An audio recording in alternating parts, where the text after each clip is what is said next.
what's up? How's it hanging? Welcome to Safety Series Part 2. Part 1, we talked about the dangers of landing your paramotor in the water. So in this safety series, what we're going to talk about is ground starting your paramotor.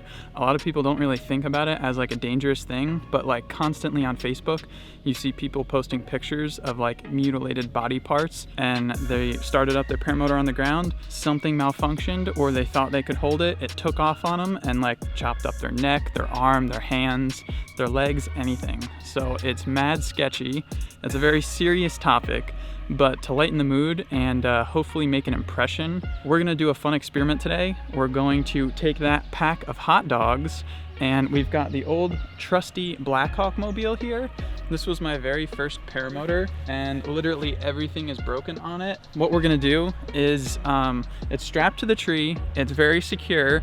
I'm gonna start it on the ground, and then we're gonna hide behind a tree and throw hot dogs at the propeller and see what it does. And a hot dog's like representative of a finger, but keep in mind this could be your neck, your arm, anything.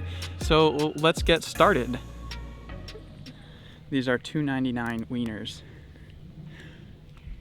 Jacqueline, we can call this video "Getting My Wiener Caught in the Propeller." Hashtag clickbait. All right, this is on. Time to start up the old Blackhawk. She's nice and secure. Look at that.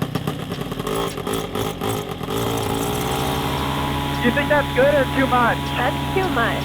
It's gonna go through your neighbor's window. Is that good? Yeah, that's plenty. Okay. I'm scared. Let's open up the wieners. Do you want to throw the first one?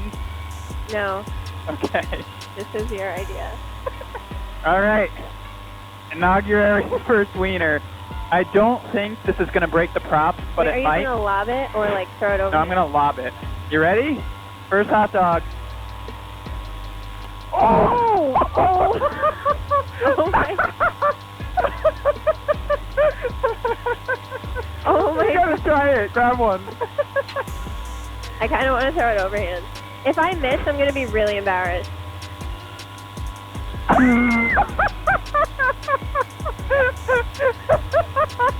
Okay, you want me to bump up the power? Yeah. Okay, this is gonna be full power. Oh Jesus.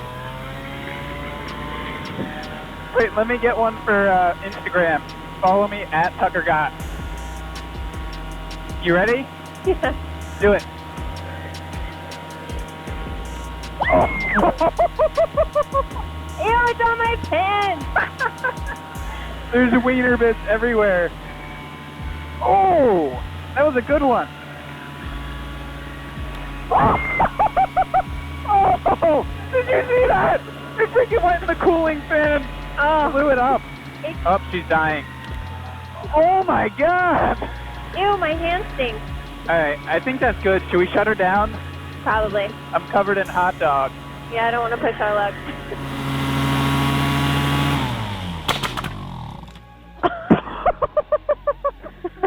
Oh wait, that one's still good. You want to eat it for dinner? No, there's seriously hot dog roasting on the exhaust. Oh! Do you smell that? Camera angle is really high compared to last time. So that was good fun.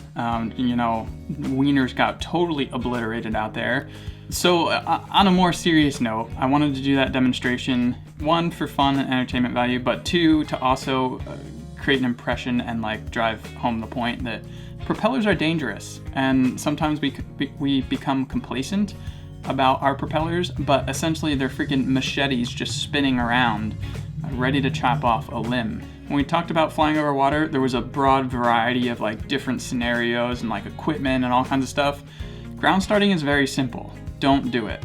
There's a saying, on your back or on the rack. And what that means is when you start your motor, either put it on your back or strap it into some sort of rack, like on the back of your car or whatever, that's gonna hold the motor stationary. You can largely avoid any contact with your propeller if you always start it on your back or on the rack. So let's talk about why someone would want to ground start, to kind of understand the problem. I'm guilty of this. Early on when I had Super Scout Scat Machine version 1, I did it all the time. There were 2 reasons really. First off, you can get a lot more muscle into the pull start cord by holding your motor and doing this versus when it's on your back, pulling it like this. It's generally easier to start it on the ground, so it's tempting to want to do that. The other reason is people want to warm their motor up before they go fly. For me, I just run it up to full power a couple times just to make sure that I have full power, and then I go fly. I don't really worry about getting up to operating temperature. That's just me personally. The issue with ground starting, there's 2 things essentially. You could have a mechanical failure. Between your carburetor and your throttle control is a steel cable just like a bicycle brake, and it attaches to the carburetor.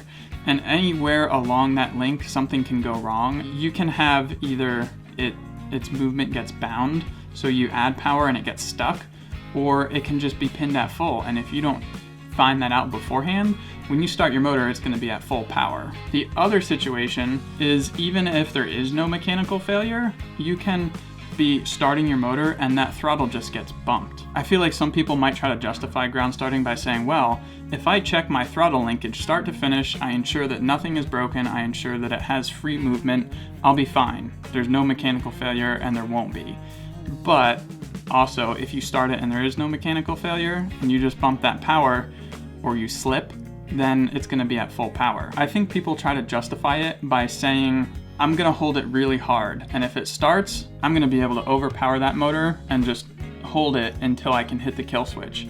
Or they think that I'll just start it with my thumb ready to hit the kill switch, and if something goes wrong, I'll just hit the kill switch and it'll be fine. So in the last safety series video, my man Corey commented down in the comment section.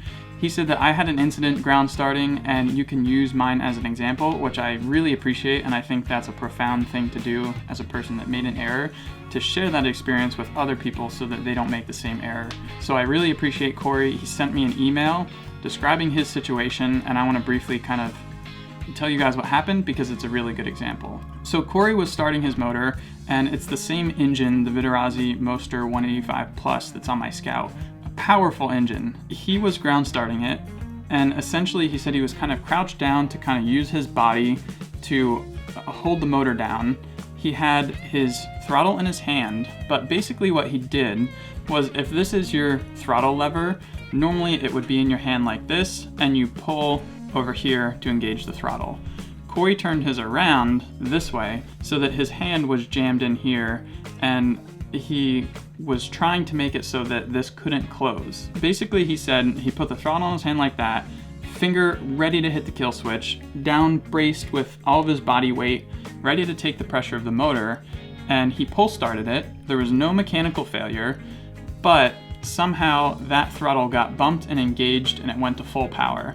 Now he said he had rehearsed being ready to hold the motor down, being ready to protect himself and like roll out of the way or do whatever is necessary, but still it didn't work. He also said that he was able to hit the kill switch, but still that didn't work. What happened was it went to full power, the motor rotated on him, and I guess his shoulder, I think his right shoulder, went through the netting and pushed the netting so hard that the propeller came in contact with his shoulder, and it ripped a freaking huge chunk out of his shoulder muscle.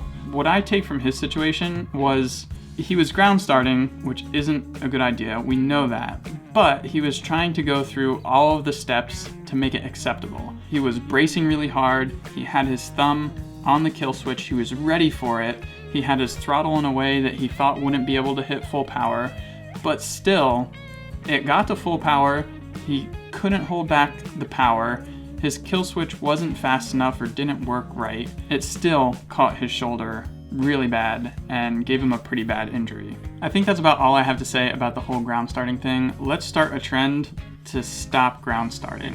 It's highly tempting, and it's one of those things that you become very easily complacent at because most of the time it goes well, but as you see on a lot of Facebook feeds, when it doesn't go well, it's really bad. I hope you guys learned something. I hope you enjoyed the throwing hot dogs into the propeller bit. Drop a like if you like that. And I'll give another shameless plug to the PPG Bible. If you're new to paramotors or wanting to learn anything about paramotors, it's a great book to get your hands on. Link is in the description for that. If you're new here, hit that subscribe button so you stay tuned for all the adventures, including the safety series videos. But I guess that's all. Don't ground start your motor. Start it on your back or on the rack. I'll see you guys in the next one. Peace out.